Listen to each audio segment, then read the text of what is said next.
രാമകൃഷ്ണേട്ടാ, ഓ എന്താ പോലീസൊക്കെ വന്നത്? ആ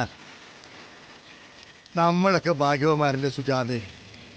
മക്കൾ നല്ലവരാണെങ്കിൽ അവര് കാരണം നമ്മൾ പോലീസ് സ്റ്റേഷനിൽ കയറണം, കോടതി ചെന്ന് കയറണം.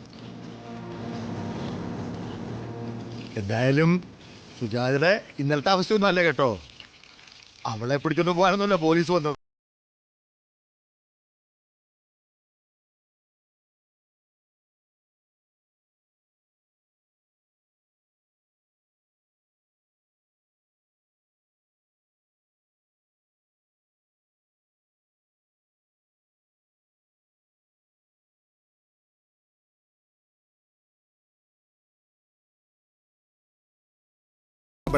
അതിന്റെ വാക്കിന്റെ വില പോലെ ഇടിഞ്ഞു പോണത്. ഹരി നിത്യേനെ തല്ലാറുണ്ടോ കൊല്ലാറുണ്ടെന്നൊക്കെയാണ് പരാതി. എന്നിട്ടിപ്പോ കല്യാണി മോളോട് ചോദിക്കാന് പോലീസുകാരോട് അവള് പറഞ്ഞു. പക്ഷെ കല്യാണി മോളുണ്ടല്ലോ, സമ്മതിച്ചൊന്നും കൊടുത്തില്ല. അതോടെ പോലീസുകാരങ്ങ് തിരിച്ചുപോയി.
എടാ മുഖത്തേക്ക് നോക്കുമ്പോ പേടിയാ തോന്നുന്നേ.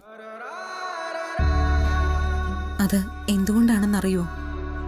ഈ അമ്മായിയമ്മമാരെ കുറിച്ച് കുറെ കഥകളൊക്കെ പറഞ്ഞു കേട്ടിട്ടില്ലേ? അതൊക്കെ മനസ്സിൽ വെച്ച് ആലോചിക്കുന്നതുകൊണ്ട്. മോൾക്ക് ഒരു കുഴപ്പവും വരില്ല. മനുവും സാറയൊക്കെ അവിടെ ഉണ്ടല്ലോ. പിന്നെ അമ്മ ചോദിച്ചു ആദ്യം എപ്പോഴാ കൊണ്ടുവരുന്നേന്ന്. അച്ഛനും അമ്മയും പറഞ്ഞതൊന്നും ഇവിടുത്തെ അമ്മ കാര്യമായിട്ട് എടുത്തിട്ടില്ല. ആദ്യം എത്രയും പെട്ടെന്ന് ഇങ്ങോട്ട് കൊണ്ടുവരണമെന്നാ പറയുന്നത്. അത് അമ്മ സംസാരിച്ചോളാം മോളെ. മോളിപ്പോ ഒരു കാര്യം ശ്രദ്ധിക്കണം. നമ്മുടെ ഭാഗത്ത് ഒരു വലിയ വീഴ്ചയുണ്ട്. അത് ന്യായീകരിക്കാനോ അതിന്റെ പേരിൽ സംസാരിക്കാനോ പാടില്ല. മോളെ, ചിലതൊക്കെ കേട്ടു നിൽക്കേണ്ടി വരും. വിവാഹ ജീവിതമാ, വേറൊരു കുടുംബമാണ്. അവിടുത്തെ രീതികളൊക്കെ വേറെയാണ് മോളെ. അഡ്ജസ്റ്റ് ചെയ്തൊക്കെ നിന്നേ പറ്റൂ. ഞാൻ മനുവിനോട് ചോദിച്ചു തിരിച്ച് വീട്ടിലേക്ക് തന്നെ പോയിക്കോട്ടെ എന്ന്. മോളെ, എന്തിനാ അങ്ങനെയൊക്കെ ചോദിക്കുന്നത്? എന്നിട്ട് മനു എന്ത് പറഞ്ഞു? മനു എനിക്ക് ധൈര്യം തന്നു, എന്നും കൂടെ തന്നെ ഉണ്ടാവുമെന്നും പറഞ്ഞു. വിവാഹം കഴിഞ്ഞു പോയൊരു പെൺകുട്ടിക്ക് അതിനേക്കാൾ കരുതൽ എന്താ വേണ്ടത്? പിന്നെ അവിടെയുള്ള ജോലികളൊക്കെ നിനക്കറിയാവുന്നതുപോലൊക്കെ ചെയ്യണം. എന്തെങ്കിലും സംശയം വന്നാൽ മനുവിന്റെ അമ്മയോട് ചോദിക്കണം. ഒരാൾക്ക് ഒരു മുഷിച്ചിലുണ്ടാവുന്ന പ്രവൃത്തി മോളുടെ ഭാഗത്തു നിന്നുണ്ടാവാൻ പാടില്ല. ഏട്ടൻ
ആദ്യം മനസ്സ് തുറന്നൊന്ന് പ്രാർത്ഥിക്കുക. എല്ലാം നേരിടാനുള്ള ശക്തി ദൈവം മോൾക്ക് തരട്ടെ.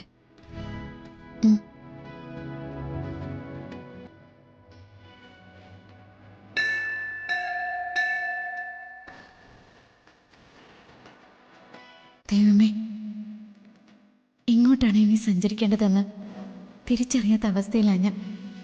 എൻ്റെ സങ്കടങ്ങൾ മറ്റുള്ളവരുടെ കണ്ണീരാവുന്നുണ്ട്. ഞാൻ കാരണം മറ്റുള്ളവർ കരയാതിരിക്കണം. അതാണ് എൻ്റെ പ്രാർത്ഥന.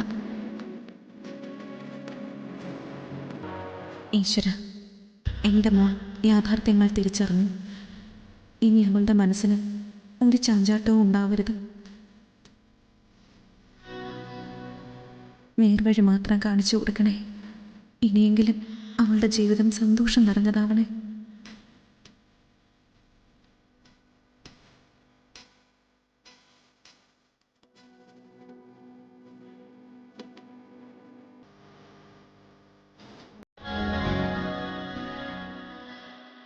നമുക്ക് കുറച്ചു നേരം അവിടെ എവിടെയെങ്കിലും ഒന്ന് ഇരിക്കാം. വാ. ഉം.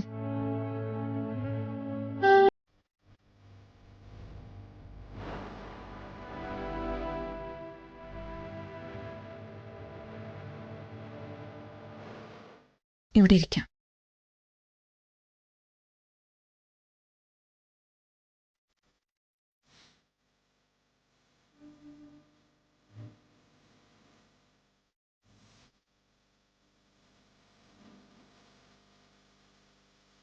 ജീവനെ ഇപ്പോ കോടതിയിൽ കൊണ്ടുപോയിട്ടുണ്ടാവും അല്ലമ്മേ? കൊണ്ടുപോയിട്ടുണ്ടാവാം. മോളെ, പത്രങ്ങളിലൊക്കെ നമ്മൾ ചില വാർത്തകൾ വായിക്കാറില്ലേ? അവരെ അറസ്റ്റ് ചെയ്തു, കോടതിയിൽ കൊണ്ടുപോയി, ശിക്ഷ വിധിച്ചു എന്നൊക്കെ. ജീവന്റെ കാര്യത്തിൽ നമ്മുടെ ഭാഗത്തു നിന്നും അത്രയുണ്ടാകും. ഏതോ ഒരുത്തൻ തെറ്റ് ചെയ്തു ശിക്ഷിക്കപ്പെട്ടു, അത്രയും മതി.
സർ, സർ ഒരു മിനിറ്റ്, എനിക്ക് ജീവനോടൊന്ന് സംസാരിക്കണം.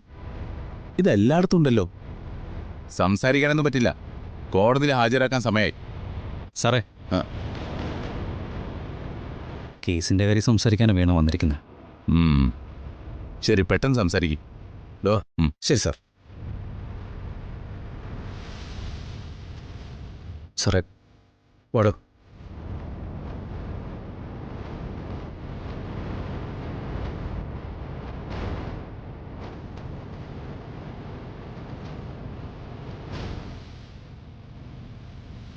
ജീവൻ അഡ്വക്കേറ്റ് ഇല്ലേ? ഇല്ല, ഒന്നും അറേഞ്ച് ചെയ്യാൻ സമയം കിട്ടിയില്ല. റിമാൻഡ് ചെയ്യായിരിക്കും അല്ലേ? അതിനാണ് സാധ്യത. ജീവന്റെ അറസ്റ്റ് തന്റെ കുടുംബത്തിലെ വലിയ ആഘോഷ. എനിക്കതറിയാം. ഒരു കാര്യം ഞാൻ നിന്നോട് പറയട്ടെ. എന്താ? ഹരിയുടെയും നിത്യയുടെയും വിവാഹം നടന്നു എന്ന് പറഞ്ഞത് പച്ചക്കള്ളവാ. നമ്മളത് തിരിച്ചറിഞ്ഞു എന്നത് എല്ലാവരും അറിഞ്ഞിട്ടുണ്ടാവും. ഞാനില്ലാത്ത സമയം നോക്കി ചിലപ്പോൾ ഒരു വിവാഹം നടത്താനോ അവരെ ഒന്നിപ്പിച്ച് ജീവിപ്പിക്കാനോ സാധ്യതയുണ്ട്. അത് നടക്കാൻ പാടില്ല. ഞാൻ പുറത്തിറങ്ങുന്നത് വരെയെങ്കിലും അങ്ങനൊരു കാര്യം നടക്കരുത്.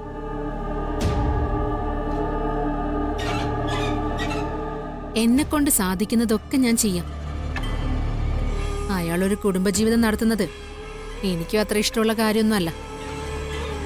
വാക്ക് പറഞ്ഞിട്ട് നിനക്ക് കിട്ടാനുള്ളതൊക്കെ നിന്റെ അച്ഛൻ തന്നു കഴിയുമ്പോൾ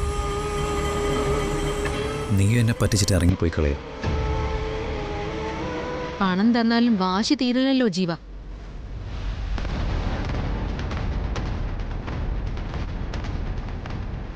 എന്റെ ജീവിതത്തിൽ ഹരിയെ ഒരു തടസ്സമായിട്ടേ ഞാൻ ഇന്നും കണ്ടിട്ടുള്ളൂ. ഇവിടെ എനിക്ക് ചീത്തപ്പേര് വരുമ്പോഴും അവിടെ അയാൾ നല്ലവനാവും. ഏറ്റവും ചുരുങ്ങിയത് അയാളുടെ ആ നല്ല പേരുണ്ടല്ലോ, അതെങ്കിലും എനിക്ക് ഇല്ലാതാക്കണം.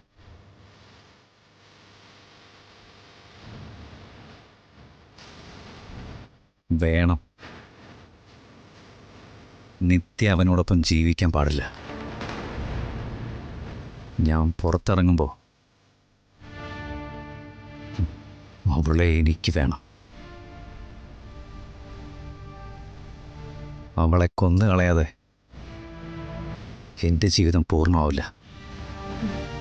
അതൊക്കെ ജീവന്റെ ഇഷ്ടം. ഞാനൊരിക്കലും ആ വീട്ടിൽ നിന്ന് ഇറങ്ങില്ല.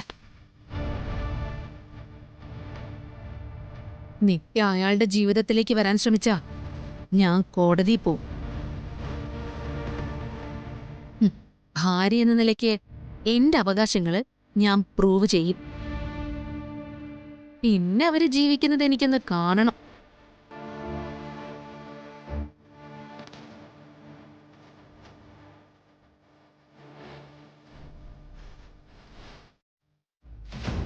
നിത്യയെ മാത്രം ടാർഗറ്റ് ചെയ്തപ്പോൾ അവനെ ഞാൻ വെറുതെ വിട്ടു. സത്യത്തിൽ അവനെയായിരുന്നു ആദ്യം തീർക്കേണ്ടത്.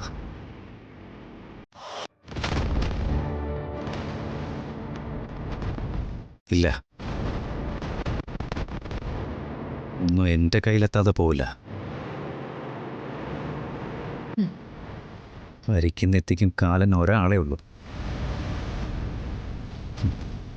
ജീവൻ.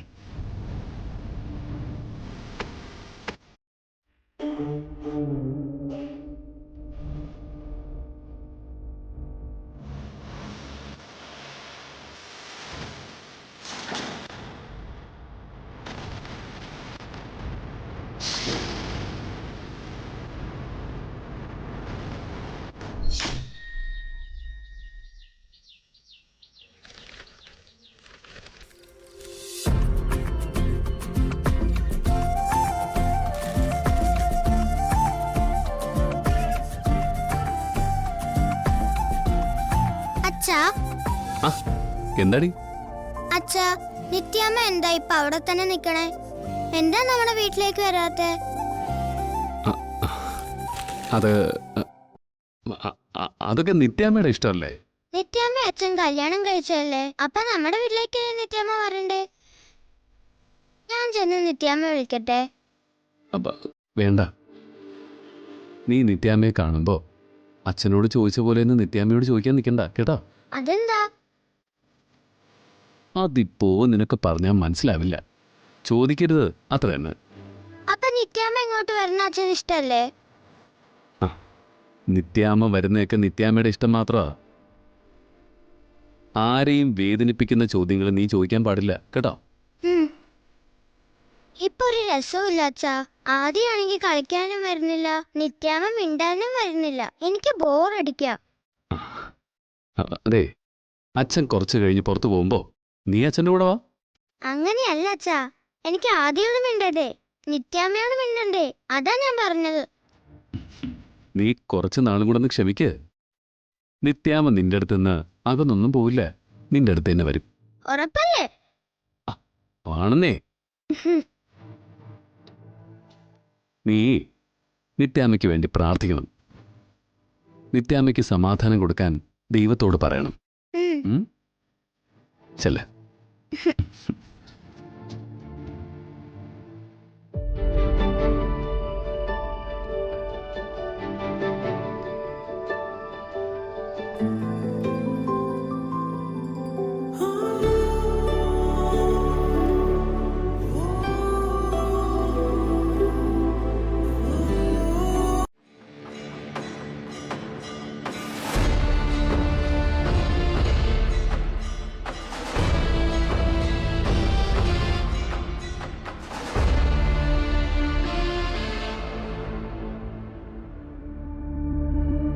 Yes, proceed.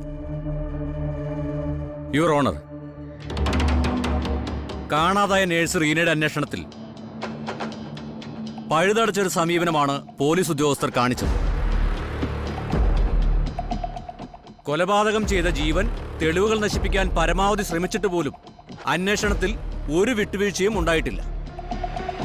പ്രതിയായ ജീവൻ തെളിവ് നശിപ്പിക്കുന്നതിന് വേണ്ടി നടത്തിയ കാര്യങ്ങൾ അങ്ങയുടെ മുന്നിലുണ്ട്. തുടർന്നുള്ള അവസരങ്ങളിലും അത്തരം കാര്യങ്ങൾ നിലനിൽക്കുന്നതുകൊണ്ടും പ്രതിക്ക് യാതൊരു കാരണവശാലും ജാമ്യം അനുവദിക്കരുതെന്നാണ് എനിക്ക് പറയാനുള്ളത്.